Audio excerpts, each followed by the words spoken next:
Bengals Steelers yesterday in Pittsburgh. First quarter, no score. Ben Roethlisberger, this, Dan, is not what he has in mind. Yeah, 3rd and 13, Greeny, the double pump, he gets hit. Just an incredible play by the linebacker, but Big Ben holding the ball in the pocket. Bang, bang play, tipped up, easy interception. Logan Wilson with the pick. Under a minute to play now. We're tied at 7. Come on, Cakes. We're tied. No more. Jamar Chase. Come on, Cakes. What a throw. What a catch. Hey, it's a good thing he can't catch because he's had 8 touchdowns by now. You can tell it's not the preseason. He would have dropped that ball. Bengals up 14-7 at halftime, third quarter. Roethlisberger always picked again. Yeah, I totally didn't see the white jersey right there. You know, Baines trying to get out of the pocket. Third down, has no vision on the linebacker. Another easy interception for this defense. 24-7 Cincinnati, fourth quarter, first and goal. Roethlisberger, a lot of the day looked like this. Yeah, they got beat up front. No surprise. This Cincinnati defensive line got after. Ben was running for his life. 24-10, Roethlisberger was sacked 4 times on this day, including here by Sam Hubbard, and that's going to set up last gasp, 4th and 10. With the game completely on the line, this is the play. Well, Greeny, I thought they didn't see the 0 and thought it was 4th and 1. But to check down to the flat to Najee Harris, you hadn't thrown him the ball all game other than 15 other times. Awful wanted to give him a call. touch. They wanted to give him a touch. Trying to get the kid involved in the game. 24-10, the final.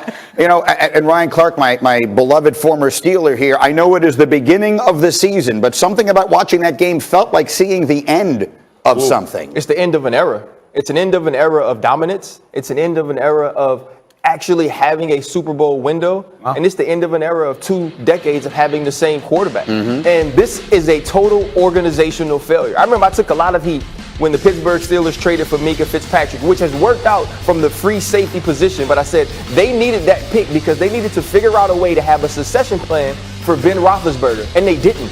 And they still don't. The best teams are able to move right into the next quarterback. The best teams that can keep competing can do that. The Pittsburgh Steelers cannot. Not only don't they have a quarterback, but they also can't protect the quarterback. They also can't scheme for a quarterback. And when you have all of these things and you thought you were going to have an elite defense that can only be elite if it has their guys, then there's no hope. And so what you have to figure out is they've always been able to say Mike Tomlin has never had a losing season.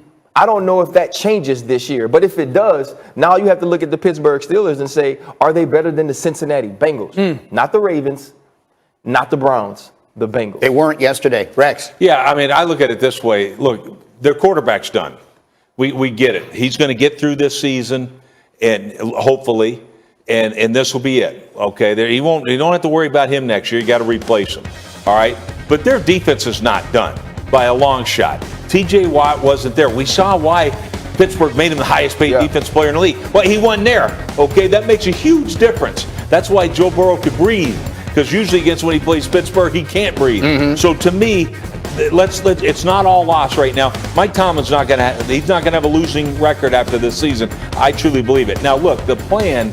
To me, they got Haskins for nothing. Wasn't he supposed to be one of these guys that if they would have kept the pick for Minka Fitzpatrick, they probably would have drafted him anyway, and they got him for nothing. So to me, it's like, is he any good or not? I don't know. Rudolph, who knows? Yeah, they don't seem to have a plan at quarterback, and that seems to be all that they have to bank on right now. Yeah, I don't really care much about the Steelers right now other than when are they going to pick in next year's draft and which quarterback are they going to take. That's where I am with them. I'm not surprised by their performance. I thought RC said it best. It's an organizational failure. Not only the poor offensive display, they got out physicaled. And I mean, coming from a guy, they got out physicaled. They got beat up by Cincinnati. And that was the only way Cincinnati was going to win that game was could they win the line of scrimmage? And that was a team that had struggled to do that, specifically on the offensive side. They got after the Pittsburgh offensive line and Big Ben. And then their offensive line, Cincinnati's, dominated. I understand T.J. Watt wasn't there, but they dominated. And that's why Joe Burrow dominated as well. He's one of the young assassins in the NFL at the quarterback spot. But I just really, I'm only considering when are they going to draft and what quarterback are they going to take? I think what happens is you come into the season and you have concerns. You always hope that you find another problem, right? The actual problem that we thought they would have, which was moving the football, it was running the football, and being able to protect the passer is the thing that's wrong. And so that means that you had all these questions in the offseason and you found no solution. That's troubling for a team because we are getting beat where we thought we would, and that's an issue.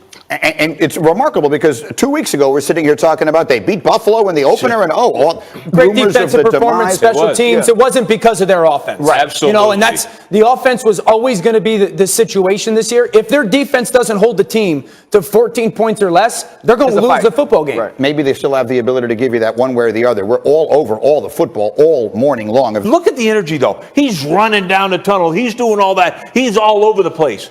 It's hard to not play with any type of passion when your coach is like that. That's what that team is. And to me, Greeny, it's the best football team in the league. Best football team in the Right league. now, absolutely. We're Los Angeles Rams, you agree?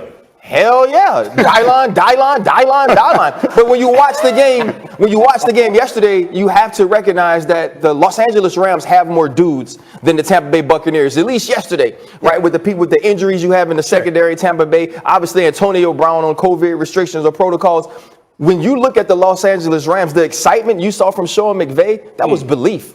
Right, that was understanding that I have stood across from the guy on the other side, and I didn't necessarily think the dude quarterbacking my team could stay at that level. But he knows now that you have Matthew Stafford, you have that type of player. He started 1 for 6, guys. Yeah. He missed Deshaun Jackson wide open down the middle of the football field, but he wasn't phased. He didn't miss much after that. He stayed locked in, and he showed that from a talent standpoint, he showed what he's always been. But what he got an opportunity to show was the reason he wanted to be in Los Angeles. He wanted to play in big games and make huge plays in critical moments, and we watched that happen yesterday. Tough crowd for the Stafford can't play well in big games crowd, huh? Tough morning.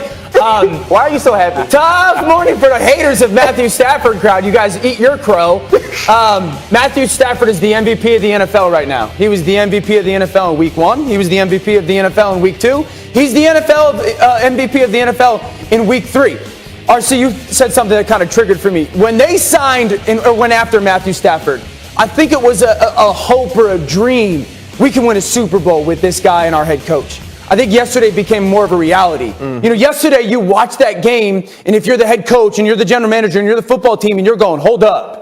Like, this is better than we thought. Right. We're actually better than we anticipated. And Sean McVay is this boy wonder, this brilliant mind. And the thing that we didn't talk about enough with Matthew Stafford and him is he finally has a quarterback that's just as smart as him. You know, one of the things, Matthew, this big arm, he's incredibly accurate, but he's bright. And we're watching it kind of play itself out on the field. I agree. They're the best football team or the team in football right now, and Matthew Stafford's the MVP, and that's the reason why. And for all the offense, and we know that the Bucs are missing guys on defense, but no one has shut down the Buccaneers offense at all. How good is that Rams defense? No, I think it's excellent. Last year, #1 defense in the league, and it just carries over. Yeah. The thing that I liked is what they did. They said, you know what? Aaron Donald's getting tied up in the middle here. Let's put him on the edge. And they put three rushers on one side, put Donald on the other, and he affected the game that way. He gets a big strip sack over on Brady, and he had a lot of pressure, and you see him right there. And sometimes when you hit that quarterback, the whole team feels it. You have the best defensive player in the game in Aaron Donald. Absolutely. Oh, and by the way, you have the best corner too. Yep. And the best quarterback in football. You know? One of the best quarterbacks in football right now. Yeah, you didn't I'm not say going to that. let it slide. You didn't say that before. I'm one of the glad best you got it in. quarterbacks in football. The NFC's best on display. Lot We of just hate. showed you the 4 teams.